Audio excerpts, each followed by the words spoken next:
사도행전 2장 42절에서 47절 주님이 세우신 교회라는 제목으로 말씀을 증거하겠습니다. 어느 날 예수님이 이제 한 앉은뱅이를 고치신 일이 있었습니다. 그런데 그날이 이제 안식일이었습니다. 그래서 유대인들이 안식일에 일한다는 것으로 이제 예수를 박해하기 시작합니다. 요한복음 5장에 기록된 내용입니다. 그 자신을 이제 배척하고 비방하는 그 유대인들에게 예수께서 이렇게 말씀하세요. 내 아버지께서 이제까지 일하시니 나도 일한다.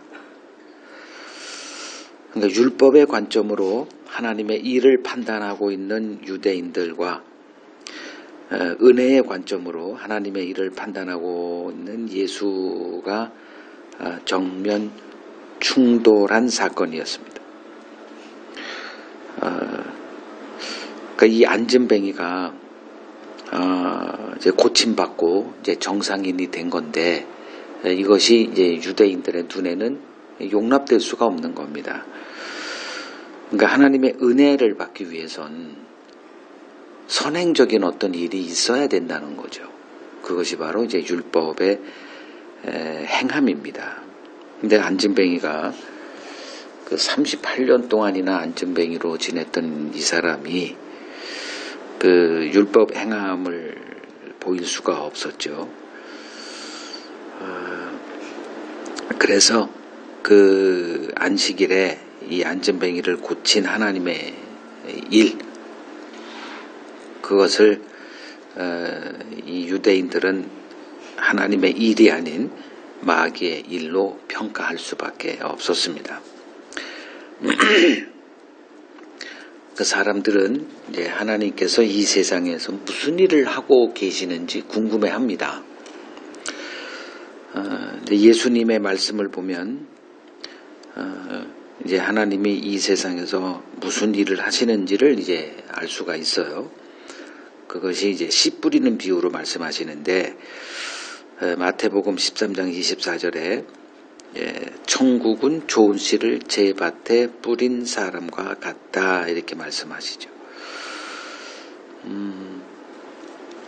그러니까 하나님은 좋은 씨, 우선 이제 하나님의 말씀, 다른 말로 하면 은혜의 복음, 그 좋은 씨를 제 밭에 뿌리는 일을 하고 계시다는 겁니다. 구약 시대든 신약 시대든 이것이 하나님이 하시는 일입니다. 그러니까 남의 밭이 아닌 자기 밭에 씨를 뿌리세요. 그러니까 이것만 봐도 천국 구성원은 창세전에 그리스도 안에서 택함받은 자들의 국한된다는 사실을 알 수가 있습니다. 즉 천국에 들어가기 위해서 무엇을 해야 된다는 것은 성립이 되지 않는다는 겁니다. 그런데 사람들은 어느 누가 천국에 가려면 하나님께 인정받을 만한 선한 행위가 있어야 된다고 생각을 합니다. 그래서 모든 종교에는 이러한 공덕 쌓기가 존재합니다. 이것이 종교의 상식입니다. 그러나 성경은 이러한 종교적 상식이 하나님을 대적하는 악한 생각이라고 선언합니다.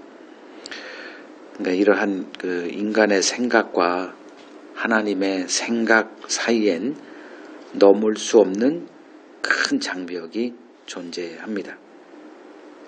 그 누가복음 16장 26절을 한번 보세요.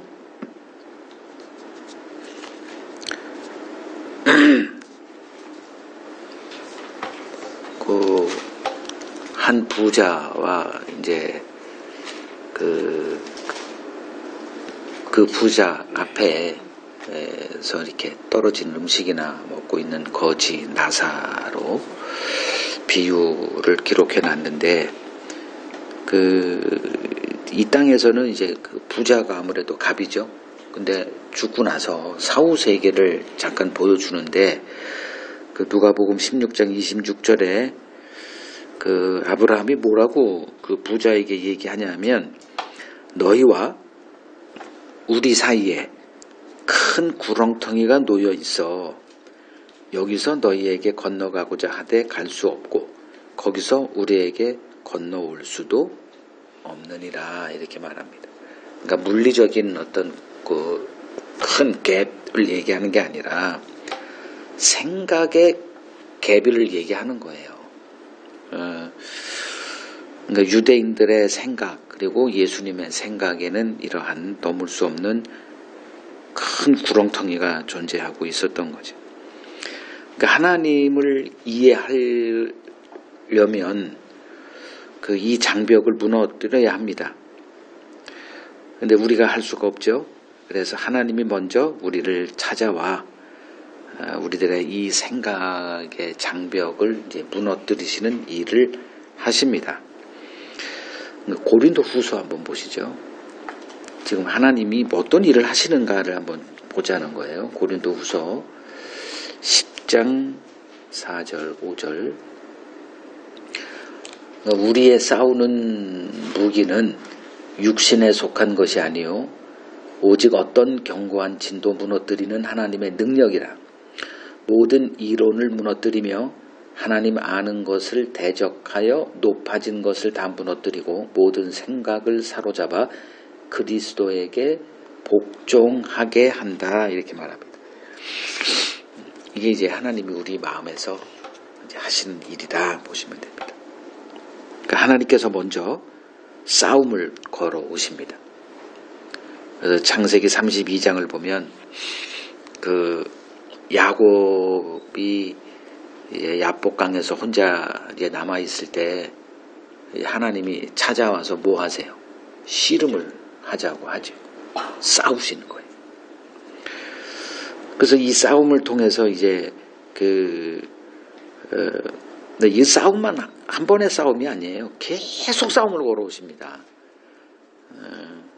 그래서 우리가 말씀을 볼 때는 이 싸움을 걸어오시는 하나님을 만나야 되는 거예요. 계속 시비를 걸어오세요. 하나님이. 네가 생각하는 거 그거 진짜 옳으니?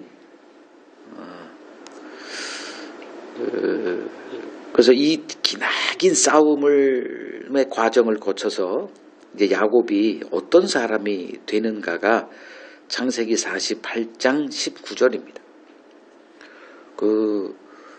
이제 한참 세월이 지난 거죠. 이제 하나님의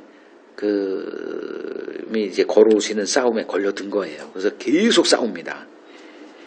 그래서 그 결과물이 이제 야곱에게 나타나는데 그 당시 최고의 지혜자는 요셉이었습니다. 근데 요셉이 아버지 야곱을 찾아와요. 그리고 이제 두 아들에게 이제 안수기도를 받는데 야곱은 이때 어떤 사람으로 돼 있었냐 하면 그러니까 요셉과 야곱. 요셉은 세상 지혜에 있어서는 탑티어입니다. 그럼 야곱은 또 어떤 사람으로 세워져 있었나? 하나님을 아는 자에서는 탑티어예요. 근데 요셉은 하나님을 잘 아직은 몰라요. 근데 세상 사람들에게는 요셉 하면 최고의 지혜자입니다. 전 세계를 경영을 해요. 그래서 애굽을 최고의 강대국으로 세워놓은 자입니다. 근데 야곱 앞에 섰더니 요셉이 이제 어떤 자인가가 이제 드러나요. 그러니까 요셉에게는 안수기도를 하잖아요. 그러면 이제 그 축복권, 장자권이 당연히 장자에게로 가야 되죠. 근데 야곱이 이거를 발을 이제 이렇게 어긋나게 해서 축복을 한단 말이죠. 그러니까 요셉의 상식으로는 지금 아버지가 약간 정신이 좀 이상해. 가지고 팔을 이렇게 교정을 하려고 할 때 야곱이 뭐라고 하죠? 나도 알아 임마. 이렇게 말을 하는 거예요. 그러니까 이때 야곱의 모습은 하나님을 아는 자로 서 있는 거예요. 하나님의 일을 배운 자가 된 거죠. 왜 그렇게 됐는가? 하나님이 싸움을 걸어왔기 때문에 그래. 그래서 그의 생각을 무너뜨리고 하나님을 일을 볼 수 있는 그러한 자로 세워놨기 때문에 이렇게 세워질 수가 있었어요. 이것을 성경은 뭐라 그러냐면 요한복음 17장 3절에서 기록되어 있는 영생이라는 겁니다.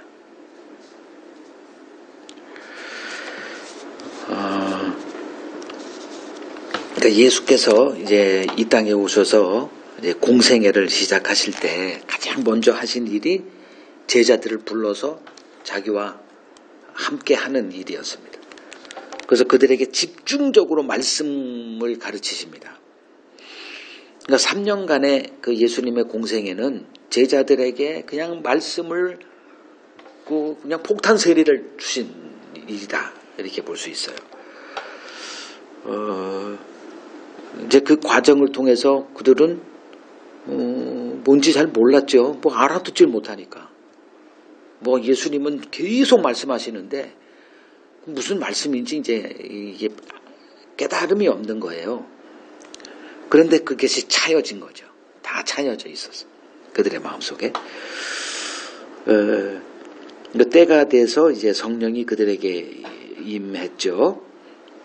그러자 그들이 지난 3년 동안 예수님에게서 들었던 말씀이 살아 역사하기 시작합니다. 그러니까 성령이 와서 그들 마음속에 쟁겨져 있던 그러니까 예수님이 뿌린 그 씨앗이 그냥 막 열매가 맺히는 거예요. 그게 우리가 지난주 살펴봤던 이제 베드로의 설교였습니다. 베드로는 하나님을 아는 자로 서 있는 거예요. 그래서 하나님이 뭔 일을 행했어요. 오순절에. 근데 사람들은 그게 뭔 일인지 해석이 안 돼. 근데 이제 성령 받은 베드로가 앞에 서서 뭘 하느냐 하면은 이 현상에 담겨 있는 하나님의 일을 이제 해석하는 자로 세워져 있는 겁니다. 이제 그 베드로의 설교는 이렇게 볼 수 있어요. 싸움꾼의 설교, 논쟁의 설교다. 여러분들 그 이사야서 1장 8절을 보면 하나님이 이스라엘 백성들에게 요구한 게 있죠. 내게 오라 말이야. 왜? 그랬더니 서로 뭐 하자? 변론하자, 이렇게 하십니다. 논쟁하자는 거예요. 논쟁을 통해서 시비를 가리자는 겁니다. 그래서 요한복음 16장 8절을 보면 이제 예수께서 그 다른 보혜사가 오셨을 때 하시는 일에 대해서 이렇게 요약을 해 놓으세요.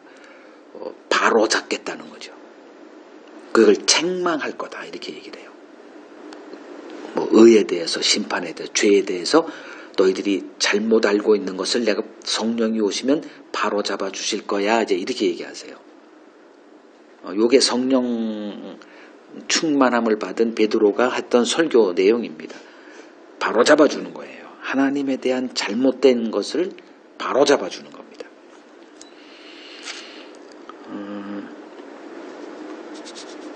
자, 오늘 본문은 그 베드로의 복음을 듣고 이제 예수를 영접한 자들에 의해서 세워진 한 공동체에 대한 내용입니다. 이제 마태복음 16장 18절을 보면 이제 예수님이 너는 베드로라, 내가 이 반석 위에 내 교회를 세울 것이다, 이렇게 말씀을 하셨어요. 예수님이 그러면 그 교회를 언제 세우셨나? 예수님 생애에는 이제 그런 일이 없었죠. 예수님이 승천하시고 성령으로 오신 예수님이 이제 이 땅에 교회를 세우셨습니다. 그게 오늘 본문의 내용이에요. 그러면 예수님이 세우신 교회는 과연 어떤 교회일까에 대한 내용입니다.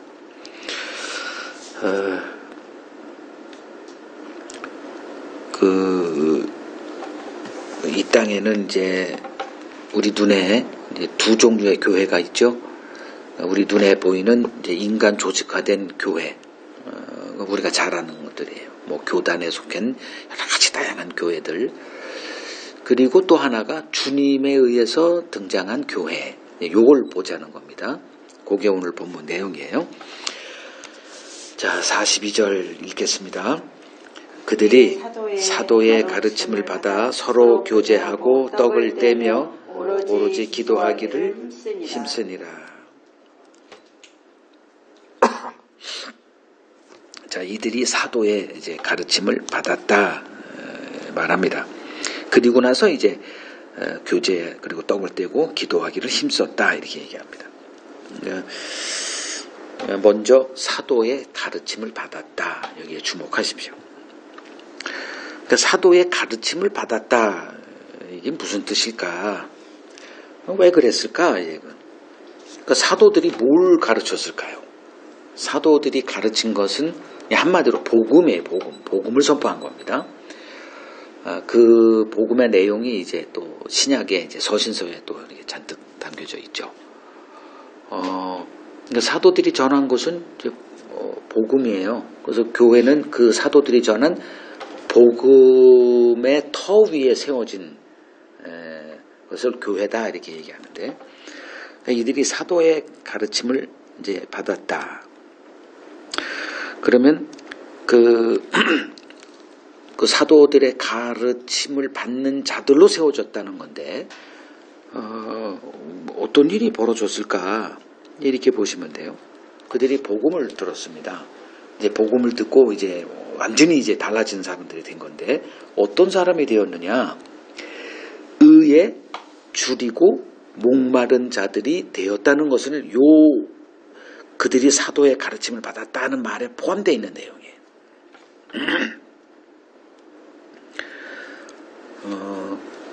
이제 교회를 이제 우리가 보자는 거죠. 교회가 뭔가, 그러니까 교회의 구성원이 이런 자들이라는 거예요. 복음의 눈이 열려서 이제 어떤 현상이 벌어집니다. 그 결과물 중에 하나가 의에 줄이고 목마른 자들이 됐다는 거예요. 이들은 의를 아는 자들이었어요. 근데 이들이 알고 있었던 의는 인간의 의 하나였습니다. 근데 베드로의 복음을 통해서 다른 의의 눈이 열린 자들이 된 거예요. 그것을 하나님의 의라고 얘기합니다. 그러니까 성경이 얘기하고 있는 것이 바로 그 하나님의 의예요. 그 하나님의 의를 얘기하고자 이제 먼저 등장한 게 인간의 의입니다. 이런 구도예요. 지금 이 교회를 이룬 자들이 누구냐 하면 천하 각국에서 몰려든 경건한 유대인들이었습니다. 그들이 알고 있는 게 바로 인간의 그거였습니다. 그런데 이들이 이제 사도들의 가르침을 받는 자들이 됐다는 것은 이제 하나님의 의에 눈이 열렸고, 하나님의 의에 눈이 열리니까 이제 이들이 어떻게 됐느냐? 그 의가 무엇인지 알고자 하는 그 의에 줄이고 목마른 자들로 세워져 있었던 겁니다. 그 단계가 이거예요. 이제 마태복음 5장 3절에서 5절을 보면 이제 복에 대한 내용이 있어요. 누가 복이 있느냐? 그러니까 우리는 소유가 이렇게 증대된 자가 복이 있다 이렇게 얘기하죠. 뭐 지위가 높아졌다거나. 근데 이제 예수님이 오셔서 이제 새로운 복을 얘기하세요. 다 하늘에 속한 복입니다. 그 첫째 복이 심령이 가난한 자가 복이 있다. 천국이 그들의 것이다 이렇게 얘기하세요. 그리고 애통하는 자가 또 복이 있대요. 완전히 역설적이죠. 이 세상은 웃는 자가 복이 있는 거 아니에요? 좋은 거 먹으면서 우는 사람은 없죠. 승진됐는데 우는 사람도 없죠. 다 웃어. 근데 예수님은 슬피 우는 자, 애통하는 자가 복이 있대요. 그들이 위로를 받게 된대요. 그 다음 복이 온유한 자는 복이 있나니 그들이 땅을 기업으로 받게 될 것이다 이렇게 얘기합니다. 여기서 땅은 이 땅에 속한 땅이 아니에요. 하나님의 나라를 얘기하는 거예요. 그 심령이 가난하다. 내가 내세웠던 의가 뻥이었다. 이제 이거 아무것도 아니었다는 것에 이제 눈이 열리는 거예요. 이건 불가능합니다. 인간은 그 인간의 의 하나밖에 몰라요. 이 세상에서. 심령이 가난한 자가 복이 있다. 또 애통하는 자가 복이 있다. 그러니까 내 의가 하나도 내가 하나도 의가 없는 자라는 거에 이제 눈이 열리고 그 다음 단계가 이제 뭐 곡소리 나는 거죠, 뭐 이제. 그리고 온유한 자가 됐다. 온유한 자. 그럼 온유한 자란 이제 이렇게 다 설명했던 건데 길들여진 자가 된 거예요. 하나님 앞에 온순한 자가 된 거예요. 이제 하나님의 말씀을 들을 수 있는 자가 된 거예요. 여러분 자녀 키워 보십시오. 온유는 인간에게 없는 거예요. 그냥 빳빳합니다.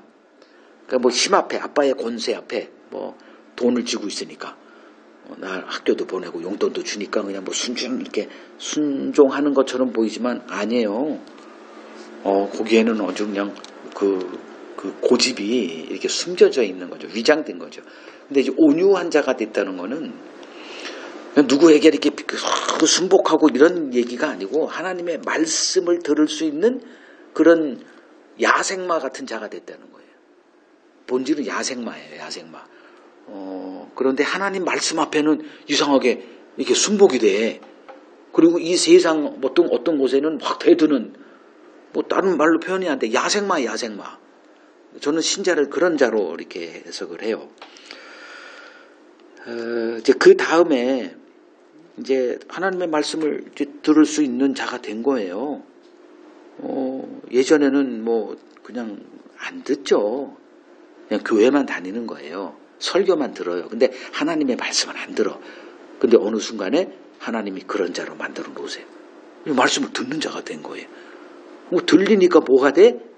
그 다음 단계가 의에 줄이고 목마른 자로 세워집니다. 전혀 다른 것에 목마른 자가 된 거예요. 이들이 이제 사도의 가르침을 받는 자들이다. 이렇게 보시면 됩니다. 그래서 하나님의 언약 백성이 도대체 누구냐? 창세전에 하나님이 택하셨다는데 그들이 도대체 어떤 자들이냐? 그 확실한 증거물이 바로 예수님이 말씀하신 그 팔복의 증거물들을 보이는 자들입니다. 그러니까 교회로 우리가 모일 때 어떤 상태로 모여야 되느냐? 이거예요. 의에 줄이고 목마른 자로 모여야 됩니다. 그래야 설교가 들려요. 하나님을 배워가는 그 길로 나아갑니다. 그러니까 의에 줄이고 목마른 상태로 모일 때 이제 하나님께서 말씀을 그들에게 주세요. 그 말씀 안에서 이들이 하늘에 속한 신령한 복으로 배부름을 경험합니다. 자, 오늘날 교회는 이 세상 복을 추구하는 흉기로 존재해요. 이건 하나님이 의도하신 그 교회가 아니에요.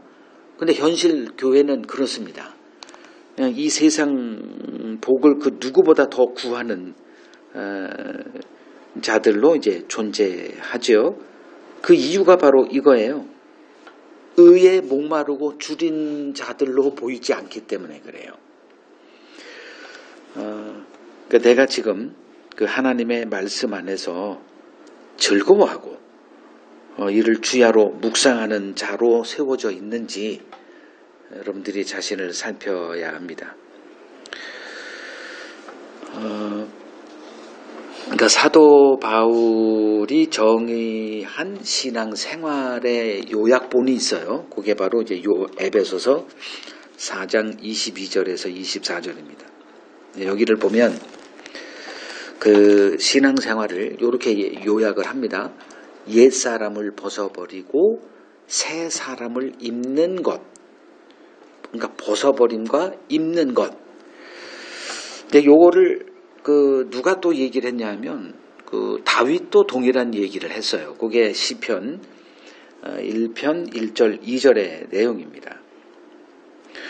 그 1절을 보면 복 있는 사람은 악인들의 꾀를 따르지 아니하며 죄인들의 길에 서지 아니하며 오만한 자들의 자리에 앉지 아니한다 이렇게 얘기를 해요.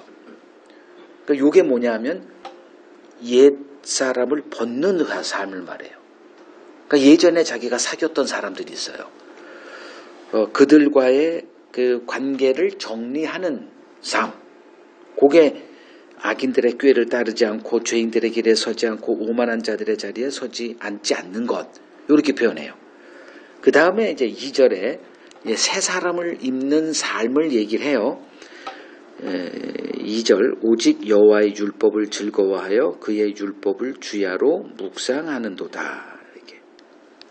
그러니까 이렇게 예전에 사귀었던 사람들, 그게 이제 가족이든 직장 동료든 친구들이든 이들과의 관계를 정리하고 오직 하나님의 말씀에 매진하는 이런 삶을 살 수 있는 이유는 하나님이 그에게 어떤 작업을 하셨기 때문에, 그게 뭐냐? 하나님의 의에 눈이 열렸기 때문입니다. 교회는 이런 자들의 모임이라는 거죠. 근데 이런 교회가 그 이스라엘, 예수님 당시에는 유대 사회죠. 보일 수가 없었던 이유가 있습니다. 그것을 이제 예수님이 누가복음 18장 10절에서 14절에 바리새인과 세리 비유를 통해서 이제 가르치십니다. 유대인들이 이제 하나님의 나라를 볼 수 없었던 이유가 무엇이었느냐? 여러분 니고데모 아시죠? 그 니고데모 이거 한번 보세요. 요한복음 3장 3절에 그 니고데모가 예수를 찾아왔어요. 그러니까 자기가 볼 때는 하나님이 보낸 선지자야. 혹은 그리스도일 수도 있어, 약속된. 왜냐하면 이런 표적을 이게 사람이 할 수 있는 게 아니거든. 근데 지금 바리새인들은 이 예수가 안식일에 병을 고치고 뭐 이런 것 때문에 이단으로 정죄해놨기 때문에 이제 예수와의 이제 사귐이 불가능합니다. 그래서 몰래 밤에 찾아와서 이제 이걸 자기의 이제 마음을 슬쩍 내비춥니다. 당신은 내가 볼 때 하나님 보낸 선지자 같아요. 그랬더니 이제 예수님이 이런 얘기를 하죠. 사람이 거듭나지 않으면 하나님 나라를 볼 수 없어, 이렇게 얘기를 합니다. 그러니까 이 말을 다른 얘기를 하면 너는 지금 하나님의 나라를 잘못 알고 있어, 이 얘기예요. 그러니까 하나님의 나라를 모르는 바리새인은 없죠. 그러니까 천국을 모르는 신자 없듯이 그 당시에도 그 바리새인들은 이제 율법의 달인들입니다. 성경을 잘 알고 있는 그걸 가르치는 자들이에요. 그럼 하나님의 나라 알고 있다라고 되는 자들인데 거듭나지 않으면 하나님 나라를 볼 수 없다라는 얘기는 너는 지금 하나님의 나라를 못 보고 있어? 예, 이런 얘기예요. 그 이유가 뭘까? 이 사람은 이제 바리새인이었습니다. 바리새인들의 신앙관은 율법주의 신앙관이죠. 그러니까 의에 대한 개념이 이제 율법주의 관념이라는 거죠. 그래서 그 유대인들은 이제 이런 율법 신앙 아래서 얻어지는 인간의 의 하나만을 이제 보고 있었습니다. 그 결과 인간의 그 의가 상관없는 하나님의 의로 세워지는 그 하나님의 나라를 그들은 이제 볼 수가 없었던 겁니다. 그러니까 율법주의 신앙은 그 선행의 무한 경쟁으로 이제 나아갑니다. 그래서 결국은 차별의 세계를 세워가요. 근데 하나님이 의도하신 천국은 하나님의 은혜의 터 위에 세워진 용납의 나라입니다.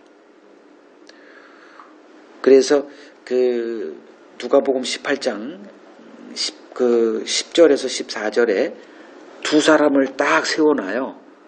그러니까 바리새인, 이 사람은 이제 경건의 승부수를 띄운 사람이죠. 그러니까 이런저런 행함을 잔뜩 얘기를 해요, 자기가. 그리고 또 한 사람, 세리는 그걸 포기한 사람이에요. 이 생에서 나는 천국을 포기하고 이 땅에서 그냥 누리다가 지옥 가려면 지옥 가고 이제 이걸 선택한 사람을 이제 세리다, 이렇게. 이제 두 사람을 딱 비교하고 있는 거예요. 그리고선 이제 어느 누가 하나님 앞에 의롭다함을 얻었느냐, 이게 결론부고 14절에서 그 바리새인들, 즉 경건한 삶으로 자기 의를 잔뜩 쌓아놓고 이제 하나님 앞에 이제 보상을 기다리고 있는 그들은 의롭다함을 받지 못한다 이렇게 얘기되고 아무 행함도 없어. 그러니까 이제 하나님 앞에 이게 얼굴을 내세울 수 없는 그 세리가 이제 어떤 모습으로 하냐면은 하나님 나를 불쌍히 여기소서 이제 이렇게 얘기하는 그가 하나님 앞에 의롭다함을 얻었다 이런 결론을 내리는 거예요.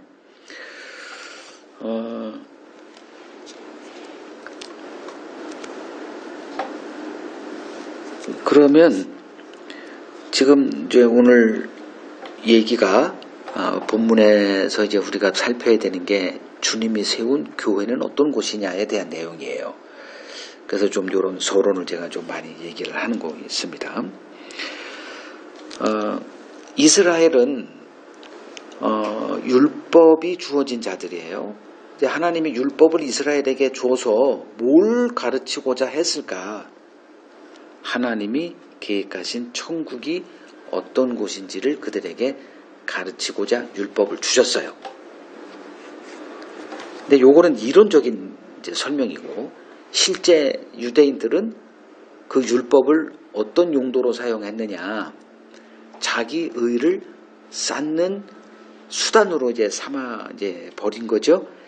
그래서 그들의 눈에 천국은 보이질 않았던 겁니다. 그래서 구약의 이스라엘에 그리고 예수님 당시 유대 사회에 하나님이 의도하신 그 교회는 등장할 수가 없었던 것입니다. 율법은 의를 쌓는 도구가 아니라 죄를 가르치는 도구였어요. 1500년 동안 율법을 받은 이스라엘이 깨닫지 못한 것이 바로 요거였어요.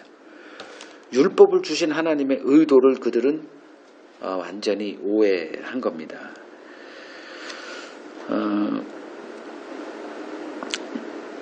고린도 전서 한번 보실래요? 고린도 전서 1장 26절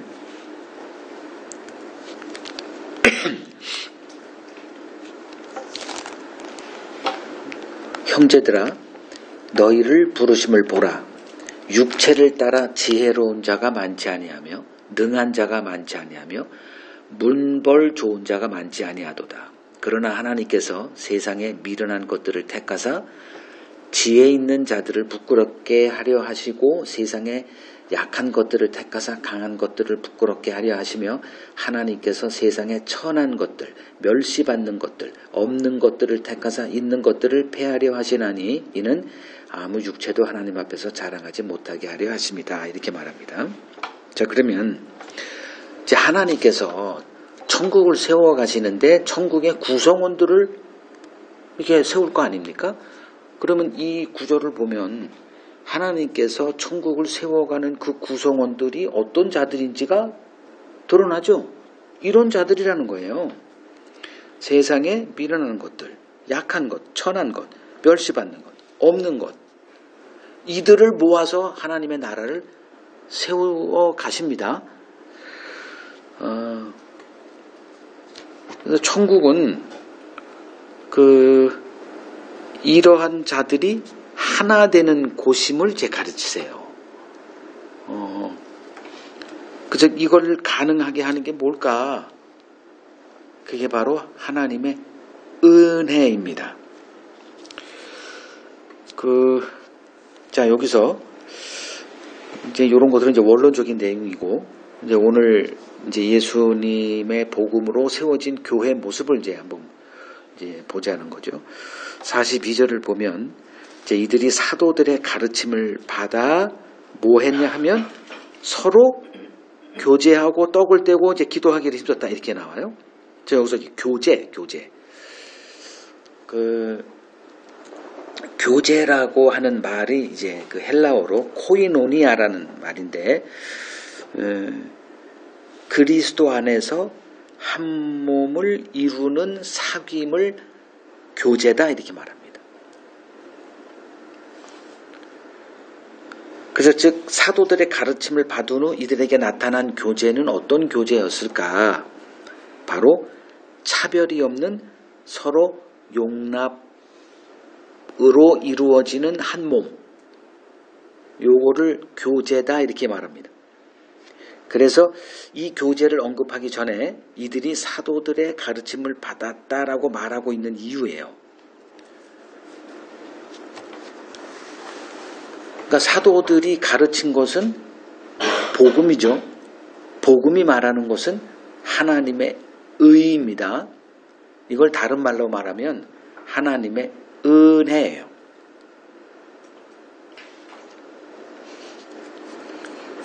그래서 그 교회에서 행해지는 어떤 사귐은 반드시 복음의 터 위에서 행해져야 합니다.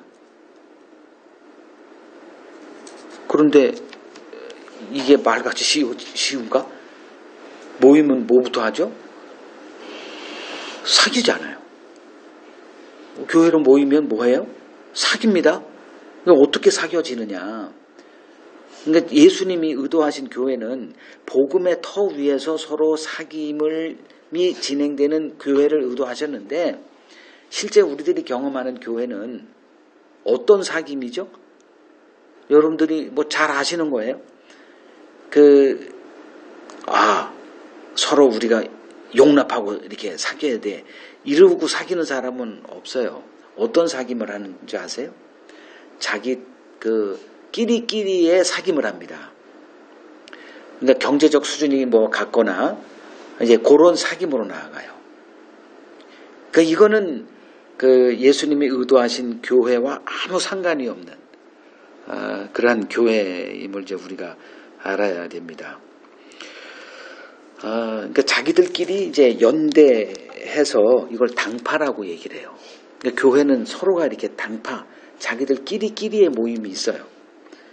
이제 이렇게 모일 때 이제 어떤 모습으로 이제 교회가 세워지냐면 복음에 대적하는 악성 종양으로 이제 이렇게 발전을 합니다. 그러니까 오늘날 교회에서 흔히 볼 수 있는 이제 육의 열매들이죠.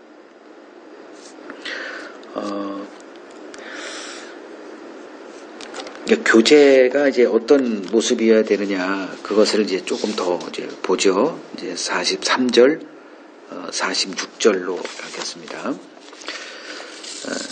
이제 사도들의 가르침을 받고 이제 교제가 되어지고 기도하기를 힘쓰고 뭐 이제 이랬는데 이제 그 결과 이제 어떤 열매를 맺히는 교회로 세워졌는가가 43절, 46절입니다.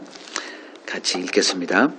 사람마다 두려워하는데 사도들로 말미암아 기사와 표적이 많이 나타나니 믿는 사람이 다 함께 있어 모든 물건을 서로 통용하고 또 재산과 소유를 팔아 각 사람의 필요를 따라 나눠주며 날마다 마음을 같이하여 성전에 모이기를 힘쓰고 집에서 떡을 떼며 기쁨과 순전한 마음으로 음식을 먹고.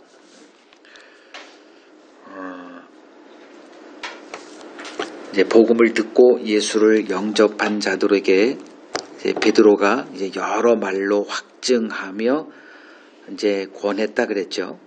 그리고 이제 그들에게 한 말이 40절에 너희가 이 패역한 세대에서 구원을 받으라는 권면이었습니다. 그래서 신자의 삶이란 혹은 뭐 신앙생활이란 이렇게 정의할 수 있죠. 패역한 세대에서 구원을 받고 천국 백성으로 세워져 가는 모든 과정, 이거를 신앙생활이다 할 수 있습니다. 그러니까 우리가 태어나서 경험하는 이 세상은 패역한 세대입니다. 그래서 패역한 세대라는 말은 하나님이 의도하신 본질에서 벗어나 우리가 의도한 비본질의 삶을 살아가는 세상, 이걸 패역했다 이렇게 얘기합니다. 그것을 가장 잘 표현한 구절이 사사기서 끝절 21장 25절에 각기 자기 소견에 옳은 대로 행했다 이겁니다. 그러니까 기준이 없는 거예요. 다 자기 소견에 옳은 것을 행합니다. 다 옳아요. 거기서 뭐라고 그러면 이제 뭐 꼰대다 그러고 반발하고 그렇습니다.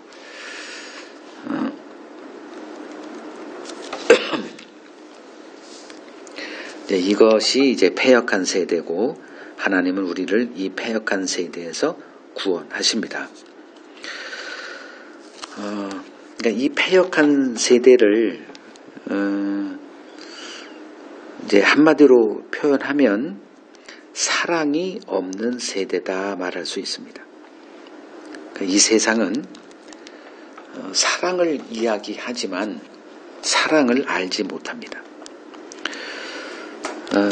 이러한 세상에 이제 하나님이 등장하셔서 그 사랑을 보여주세요. 그리고 자기 자신을 사랑이다 이렇게 얘기하세요. 그래서 하나님의 본질적 속성은 사랑입니다. 그래서 하나님께서 이스라엘을 선택해서 그들에게 가르치신 것이 그 하나님의 사랑에 대한 것입니다. 이것을 다른 말로 표현하면 이제 어떻게 그 하나님의 사랑이 드러났느냐 하면 하나님의 은혜로 드러납니다. 그래서 은혜와 사랑은 같은 거예요. 그래서 이스라엘이 경험한 것이 무엇인가? 하나님의 은혜였습니다. 은혜란 받을 자격이 없는 자들에게 주어진 호의를 말합니다. 그러니까 이스라엘이 경험한 것이 바로 그 하나님의 은혜였습니다. 근데 시간이 지나면서 이들은 자신들에게 하나님의 은혜가 주어진 것을 어떻게 생각했냐면 다른 자들보다 자신들에게 뭔가 좀 우월한 게 있었지 않았겠는가라는 생각으로 이제 나아갑니다. 자신들에게 뭔가 선한 것이 있었기 때문에 이제 하나님의 이러한 은혜를 받은 것이 아니겠느냐 이렇게 생각한 거죠. 그들에게 또 율법이 주어진 후에 그들의 이러한 생각은 더욱 깊어지고 확신으로 이제 나아갑니다.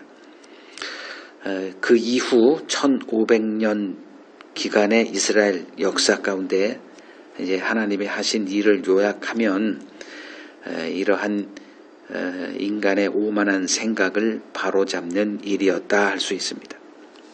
신명기 한번 보세요. 신명기 7장 6절에서 7절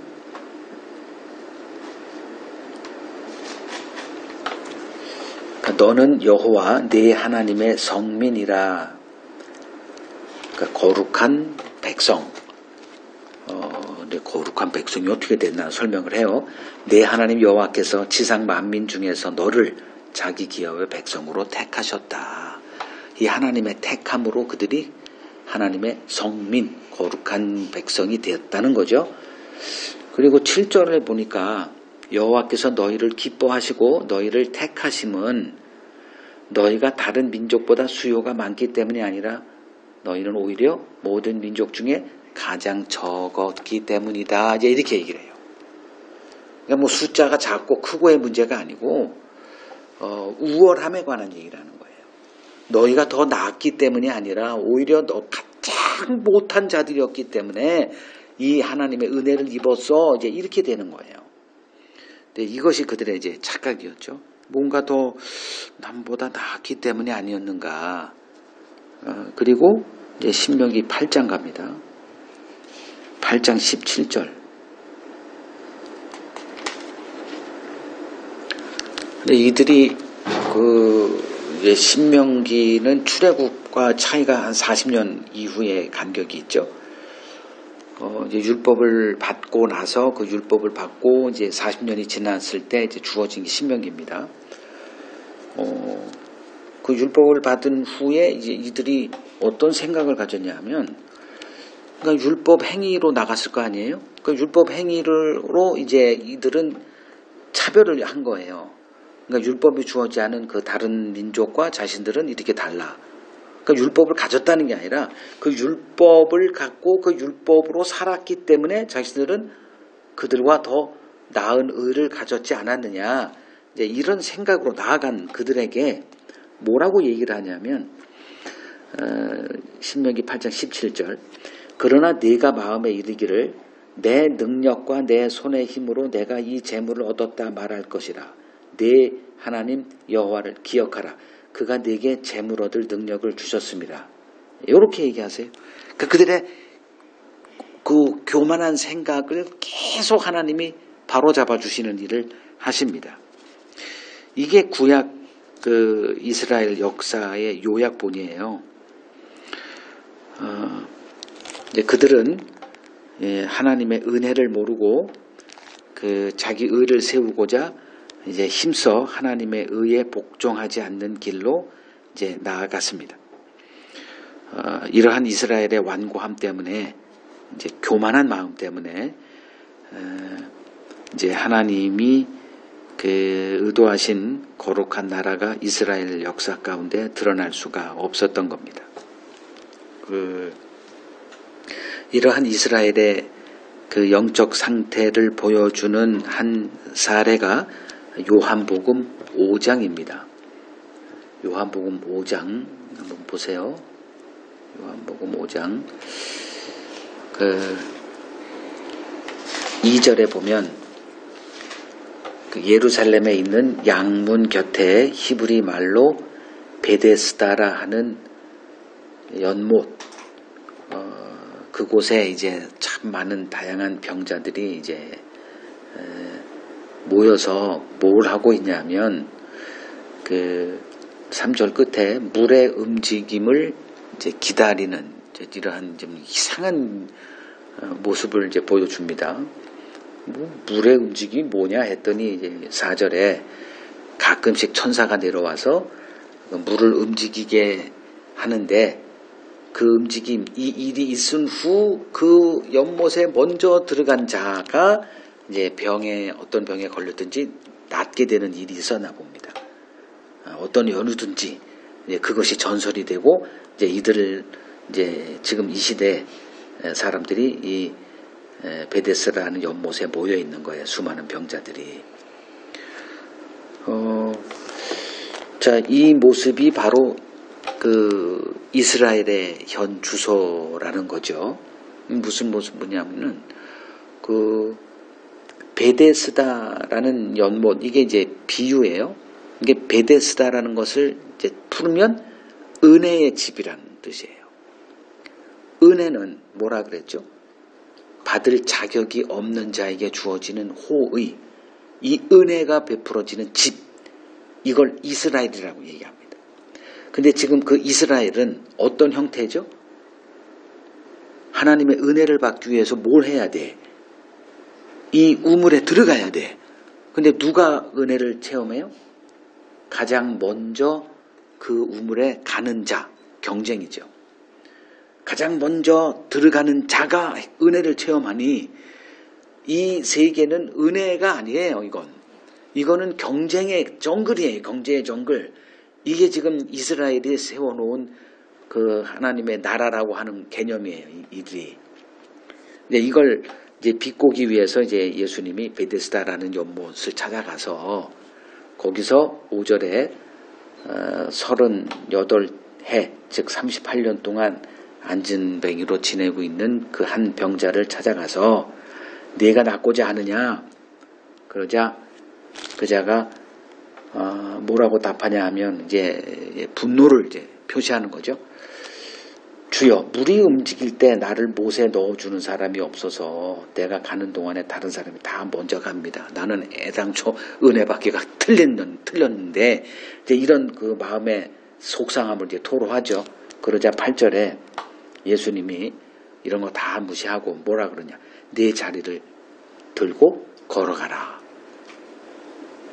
그러자 그거 걸어가는 거예요. 근데 그날이 안식일이었다는 거예요. 의도적으로 한 거죠. 근데 이것 때문에 이제 시비가 걸리고 이제 예수를 이제 핍박하는 일이 이제 시작이 된 거죠. 이제 이러한 그 은혜를 알지 못하고 자기의, 그러니까 율법 행함으로 얻어지는 자기의를 내세우고 있는 이제 이스라엘이었기 때문에, 그러니까 예수님이 증언한 그 천국을 이들은 거부할 수밖에 없었던 겁니다. 그게 이제 마태복음 22장 1절에서 6절에 기록되어 있는 혼인잔치 비유에서 등장하는 그 혼인잔치가 마련됐으니 이제 참석해라 했을 때 유대인들이 다 참석하기를 거부한 모습.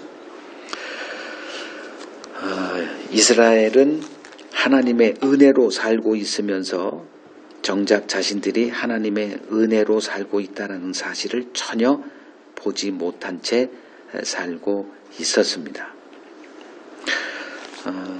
이러한 그 이스라엘의 상태를 포도원 품꾼 비유로 예수님이 고발하신 적이 있죠. 자신들이 포도원 이제 일꾼으로 이렇게 고용됐을 때 이들은 자신들이 그 남들보다 더 능력 있는 자였기 때문에 고용됐겠지라고 이제 생각을 했습니다. 근데 막상 드러난 것은 내가 너희들에게 이러한 은혜를 베풀지 않으면 너희들은 굶어 죽을 수밖에 없는 그런 상태에서 그들을 고용했다는 그 주인의 그 은혜의 경륜을 그들은 보지 못하고 있었습니다. 이제 이것을 이제 폭로한 내용이 이제 포도원 품꾼 비유였죠. 그러니까 이스라엘이 알고 있는 하나님은 그 율법 행위의 열심에 보상하는 하나님이었습니다. 그러니까 이러한 유대인들에게 가장 시급하고 중요한 일이 하나님의 은혜에 눈이 열리는 일이었습니다. 이것을 하나님이 행하신 거예요. 그래서 요한복음 1장 14절을 보면 말씀이 육신이 되어 우리 가운데 거하심에 우리가 그의 영광을 보니 아버지 독생자의 영광이요 은혜와 진리가 충만하더라 이렇게 말합니다. 그러니까 예수님이 이 땅에 오셔서 뭘 하셨느냐, 아버지가 어떤 분인지를 드러내신 일이라는 거죠. 그것이 은혜였다는 겁니다. 그래서 교회란 은혜를 아는 자들입니다. 이것이 교회의 본질입니다. 교회는 다른 건 몰라도 아무 상관없어요. 그러나 이것 모르면 교회가 아니게 됩니다. 그게 바로 하나님의 은혜입니다. 하나님은 교회를 통해 그 하나님의 은혜를 드러내길 원하세요. 이것이 오늘 우리가 아까 읽었던 44절에서 46절에서 드러난 초대교회의 모습입니다. 이 초대교회의 모습을 이제 44절에서 46절에 서로 물건을 통용하고 자기 재산과 소유를 팔아서 각 사람의 필요를 나눠 주었다. 이것을 어찌 보면 이제 공산주의 모습이잖아요. 굉장히 이상적인 모습입니다. 자본주의에 이제 이렇게 양극화된 모습으로 불행이 고착화되고 있는 자들만의 리그를 살아가는 이 세상을 보고 이제 사람들이 비판하면서 야 여기 보니까 이렇게 돼 있다. 이걸 우리가 한번 세워보자. 이렇게 얘기들을 하는데 이것은 하나님의 맥락을 보지 못한 자들의 이야기에 불과합니다. 자, 여기서 이제 재산, 소유를 이렇게 나눠줬다고 하잖아요. 그 재산과 소유는 뭐의 결과물이죠? 자기 수고의 결과물이죠. 그런데 그 어떤 노력이나 수고도 하지 않은 자들에게 그 아무 이유도 없이 자기 소유를 나눠줬다라고 말을 하죠. 이러한 나눔의 동력이 바로 하나님의 은혜 때문인 자들이 교회라는 것을 오늘 이 본문이 말해 줍니다. 이제 이러한 교회를 통해서 하나님은 천국이 어떤 곳인지를 가르치고자 하십니다. 교회는 인간의 수고와 노력, 희생, 열심에 따라 보상이 주어지는 세상 문화와 싸우는 곳입니다. 그래서 교회 직분이 만약에 이제 인간의 그 사람들의 어떤 수고, 오랫동안 교회를 다닌 것, 노력한 것에 대한 그 보상의 개념으로 주어진다면 이거는 스스로 교회임을 부정하는 행위로 보시면 됩니다. 그래서 교회는 하나님의 은혜를 맛본 자들로 그 하나님의 은혜를 나누는 곳이어야 합니다. 이게 예수님이 이 땅에 등장시킨 교회입니다. 한 예를 이제 보면 사무엘상 30장 한번 보시죠. 사무엘상 30절.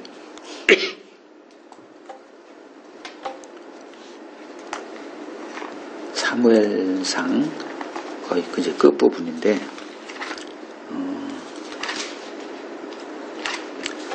사무엘상 30장 23절 하나 보겠습니다. 설명을 제가 할게요. 읽고 다윗이 이르되 나의 형제들아 여호와께서 우리를 보호하시고 우리를 치러 온 그 군대를 우리 손에 넘기셨은즉 그가 우리에게 주신 것을 너희가 이같이 못하리라 이렇게 말합니다.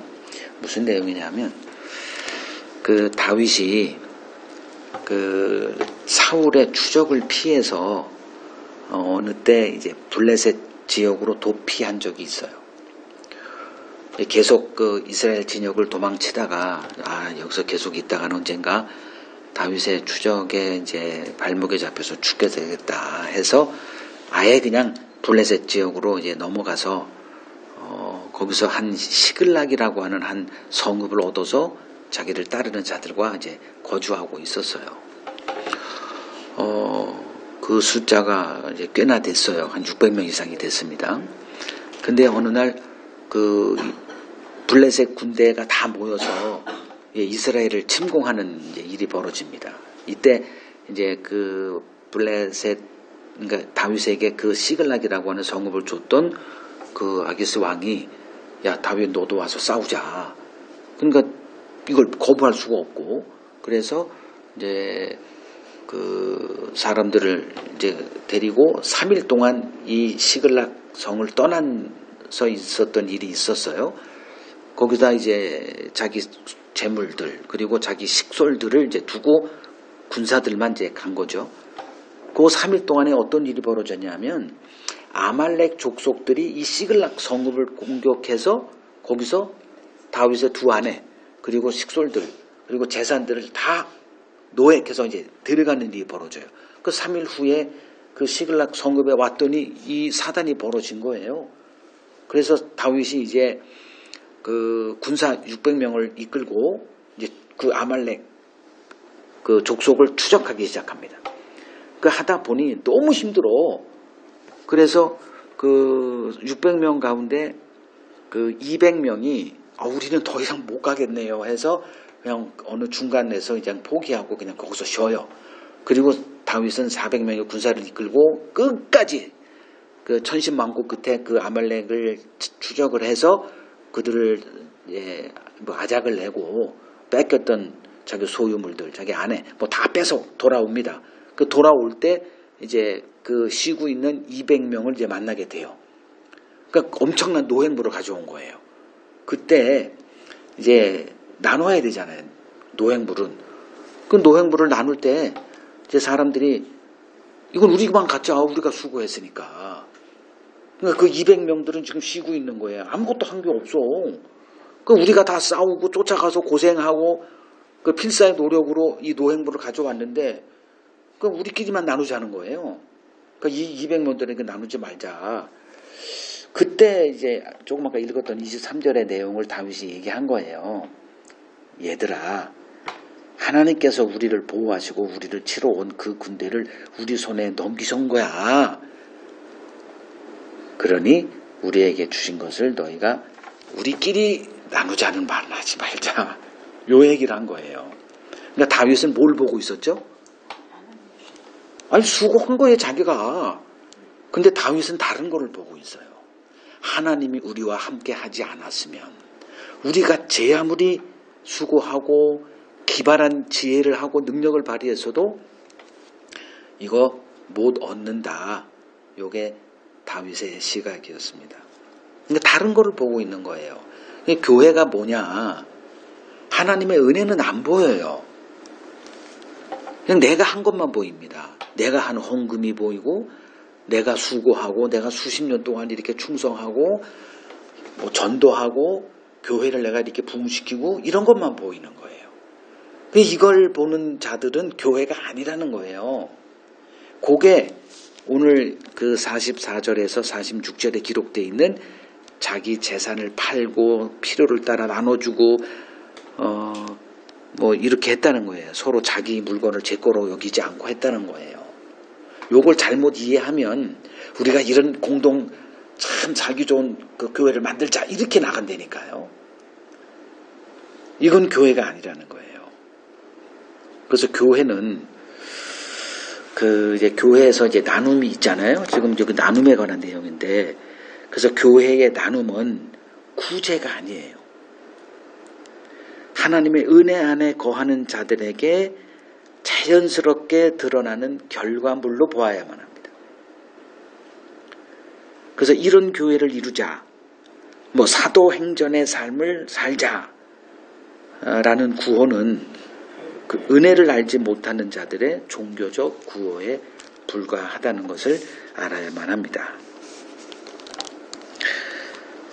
이제 47절 마지막 구절 이제 읽고 마치겠습니다. 47절 보시죠. 하나님을 찬미하며 또 온 백성에게 칭송을 받으니 주께서 구원받는 사람을 날마다 더하게 하시니라. 자, 지금 오늘 본 본문은 예수님에 의해서 등장한 교회 모습이다 이렇게 말씀을 드렸어요. 그러니까 예수님이 세우신 교회에서 드러나는 그 열매들을 지금 보고 있는데, 그 열매 중에 하나가 바로 하나님을 찬미하는 모습입니다. 그러니까 어느 교회마다 이제 웅장한 성가대, 찬양대가 있습니다. 뭐 규모가 작은 교회도 예외가 아니죠. 뭐 나름대로 소규모의 찬양대원을 이제 이렇게 앞에 세워서 긴 시간 찬송 시간을 갖습니다. 근데 과연 하나님이 그 받으시는 찬송이 어떤 찬송인가 우리가 생각해 볼 필요가 있습니다. 그러니까 하나님은 이러한 기능적인 찬송을 받으실까? 조금만 생각하면 아니다라는 그 결론을 내릴 수가 있어요. 하나님이 받으시는 찬송이 노래가 아니죠. 하나님이 받고자 하는 찬미가 있어요. 그게 뭐냐? 은혜를 아는 자들의 입술의 열매입니다. 그래서 그 히브리서 13장 15절은 그러므로 우리는 예수로 말미암아 항상 찬송의 제사를 하나님께 드리자. 이는 그 이름을 증언하는 입술의 열매니라 이렇게 말합니다. 그래서 교회 생활을 하다 보면 이제 찬양대가 조직이 되고 이제 모여서 일주일에 몇 번 모여서 찬송 연습하고 뭐 이런 것을 합니다. 근데 중요한 게 뭐냐면 하나님의 은혜 안에 거하는 거예요. 그러니까 자꾸 이런 기능적인 것에 이렇게 마음을 두다 보면 본질은 정말 한순간에 사라져 버립니다. 그래서 우리가 힘써야 될 게 뭐냐? 하나님의 말씀의 세계에 들어가는 거예요. 그렇게 될 때 우리 마음은 자연스레 하나님을 찬미하는 악기로 변화가 될 겁니다. 자, 또 하나의 모습이 뭐냐면 47절이요. 첫 번째가 하나님을 찬미하는 자들이다. 그리고 두 번째는 온 백성에게 칭송을 받는 모습을 보여줍니다. 자, 이제 요거 한번 제가 좀 던져볼게요. 지금 제가 계속 얘기한 거는 교회는 이 세상에서 미움을 받는 공동체라는 것을 강조를 했습니다. 어떤 때 교회가 세상에 미움을 받고 세상의 사람들에게 저놈들은 우리를 괴롭게 하는 놈들이야. 뭐 이런 그 비난을 받게 될까요? 뭘 하면? 복음을 제대로 전하면. 그러니까 복음의 내용을 입을 열어 전하면 그것이 그들에게 굉장히 기분 나쁘게 들려요. 왜냐하면 복음은 인간의 행위를 부정하기 때문에 그래요. 그러니까 복음이 말하는 것은 다시 말하면 하나님의 의 하나라고 그랬죠. 그러니까 하나님의 의가 드러나기 위해서는 뭐가 없어져야 되냐면 인간의 의가 소멸돼야 돼요. 이것이 굉장히 기분 나쁘게 다가오기 때문에 이제 예수님이 뭐라고 말씀하셨냐면 너희가 나로 말미암아 모든 민족에게 미움을 받게 될 것이다. 요 개념이 등장을 해요. 그래서 십자가 복음의 증인의 삶 때문에 미움과 비방을 받는 것은 피할 수 없는 신자들의 운명입니다. 그런데 지금 여기서는 어떻게 돼 있어요? 온 백성에게 칭송을 받았다. 생각해 보세요. 지금 뭐 때문에 칭송을 받은 거예요? 그 위에 요런 모습 때문에 44절 믿는 사람이 다 함께 있어 모든 물건을 서로 통용했다. 그리고 재산과 소유를 팔아 각 사람의 필요를 나눠줬다. 아니 이런 것을 보고 비난할 사람은 아무도 없죠. 이거는 뭐예요? 이건 칭송받는 모습이에요. 그러면 그 하나님의 은혜로 변화받은 자들의 삶은 어때야 될까요? 당연히 이런 모습이 드러나야만 되겠죠. 그죠? 즉 복음으로 변화받은 그 새 생명을 얻은 그리스도 안에 거하는 자들은 어떤 삶을 살아야만 되냐? 반드시 사람들에게 어떤 칭송받는 삶이 증거물로 나타나야 된다는 거예요. 그러니까 두 가지죠. 하나는 미움을 받고 비방받고 중상받는 그런 하나의 단면이 있고 또 하나는 사람들에게 칭찬받는 이 모습이 있어야 된다는 거예요. 내 소유에 이렇게 매여가지고 그거를 쥐어 안아. 오늘날 교회가 그러죠. 자기들끼리만 해요. 이제 이런 것은 당연히 비난의 대상이죠. 그래서 자기 욕망에서 자유함을 얻은 신자들이 다른 사람들에게 비난받는 삶을 산다는 것은 있을 수가 없다. 요거는 우리가 확실하게 정리를 하자는 겁니다. 그래서 베드로전서 2장 11절 사랑하는 자들아 거류민과 나그네 같은 너희를 권하노니 영혼을 거슬러 싸우는 육체의 정욕을 제어하라. 너희가 이방인 중에서 행실을 선하게 가져 너희를 악행한다고 비방하는 자들로 하여금 너희 선한 일을 보고 오시는 날에 하나님께 영광을 돌리게 하려 함이라.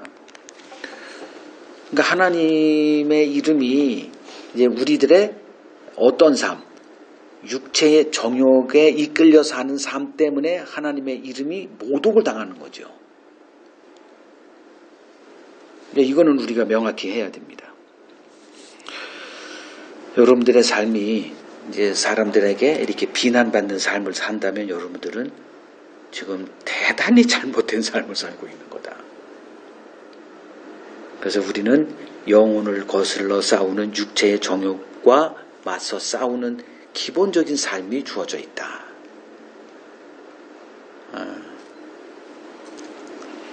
이러한 신자들의 삶은 반드시 주변 사람들에게 칭찬과 칭송을 받는 삶으로 나아가게 되어 있다. 이걸 분명히 해야 됩니다. 제가 지금 계속 미움받고 뭐 이런 것들을 강조하다 보니까 혹시 오해될 수가 있을 것 같아서 좀 강조를 했어요. 자, 마지막으로 주께서 구원받는 사람을 날마다 더하게 하셨다라고 기록해 놓고 있습니다. 교회 성장은 누가 하신다? 우리가 하는 게 아니에요. 지금 보세요. 교회가 열심히 일해서 구원받는 사람을 날마다 더하게 했다고 되어 있는 것 아니죠. 주께서 구원받는 사람을 날마다 더하게 하셨다. 주체가 하나님이십니다. 교회 성장은 하나님이 주도하세요. 이걸 우리가 인위적으로 하려고 할 때 이게 굉장히 큰 부작용을 이제 유발하게 됩니다. 하나님은 그리스도 안에서 행하신 자기 일을 죽은 역사로 남아있게 하지 않으십니다. 하나님의 스토리는 그 자체가 생명력 있는 힘입니다. 그래서 하나님은 누구를 통해서든지 자신의 그 이야기가 전해지게 하세요.